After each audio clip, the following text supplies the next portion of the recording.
ഇത് മാസ് മോട്ടോഴ്സിൽ നിന്നാണ് Honda Activa 5G വണ്ടി വർക്കിന് കയറിയിട്ടുണ്ട്. മെയിനായിട്ട് നമുക്ക് വണ്ടി റണ്ണിങ്ങിൽ ഓഫായി പോയ ഒരു കംപ്ലയിൻ്റ് ആയിട്ടാണ് വന്നിരുന്നത്. അപ്പോൾ നമ്മളത് അയച്ച് ചെക്ക് ചെയ്യുന്ന സമയത്ത് നമുക്ക് ഈ പ്ലഗിലേക്ക് വരുന്ന ഈ കോഡ് വയർ ഉണ്ടല്ലോ, കറണ്ട് വയർ, അത് ഓൾറെഡി ആ വന്ന കോയിൽ ഷോർട്ടായതാണ് കംപ്ലയിൻറ്റ് കാണിക്കാനുണ്ടായ കാരണം കേട്ടോ. അതായത് കോയിൽ അസംബ്ലി ഇതിപ്പോൾ ഞാൻ പുതിയത് വെച്ചതാണ് ചെക്ക് ചെയ്യാനായിട്ട്. ആ കോയിൽ അസംബ്ലി, ആ പ്ലഗിലേക്ക് പോകുന്ന പവർ സപ്ലൈ ചെയ്യുന്ന കോയിൽ അസംബ്ലി ഷോർട്ടിങ് കാണിക്കുന്നുണ്ടായിരുന്നു. ചില സമയങ്ങളിൽ പവർ കട്ടായി പോകും. അതാണ് മെയിനായിട്ട് കാണിച്ച കംപ്ലയിൻറ്റ്.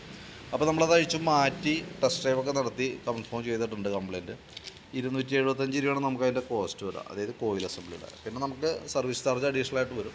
പിന്നെയെന്ന് പറഞ്ഞു കഴിഞ്ഞാൽ നമുക്കിപ്പോൾ മെയിനായിട്ട് വണ്ടി സ്റ്റാർട്ടിങ് കംപ്ലയിൻ്റ് എന്ന് പറയുമ്പോൾ കാരണങ്ങൾ പല രീതിയിലുള്ള കാരണമാണ് വരാം. ഒന്ന്, പ്ലഗ് കറണ്ടുമായി ബന്ധപ്പെട്ട കംപ്ലയിൻറ്റ് വരാം.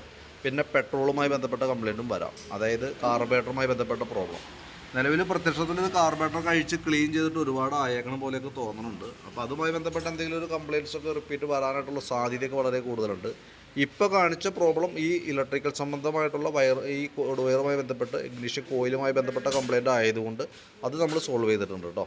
അപ്പോൾ നിലവിൽ ഇടയ്ക്കെപ്പോഴെങ്കിലും കയറ്റി ജനറലായിട്ടുള്ളൊരു ഫുൾ സർവീസായിട്ടൊക്കെ ചെയ്യുകയാണെങ്കിൽ ആ കാർബറേറ്ററൊക്കെ ഒന്ന് അയച്ച് ക്ലീൻ ചെയ്ത് വിടുന്നത് എന്തുകൊണ്ടും നല്ലതാണ്.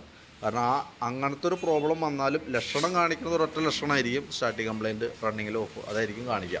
പക്ഷേ അപ്പോൾ നമ്മൾ അതിലേക്ക് മുമ്പ് ചെയ്ത കേസ് നോക്കരുത്. അത് ഓൾറെഡി പ്ലഗിൽ നിന്ന് പ്ലഗിലേക്ക് പോകുന്ന കറണ്ടുമായി ബന്ധപ്പെട്ട കംപ്ലയിൻ്റാണ്. അതാണ് ഇപ്പോൾ നമ്മൾ സോൾവ് ചെയ്തേക്കണേ.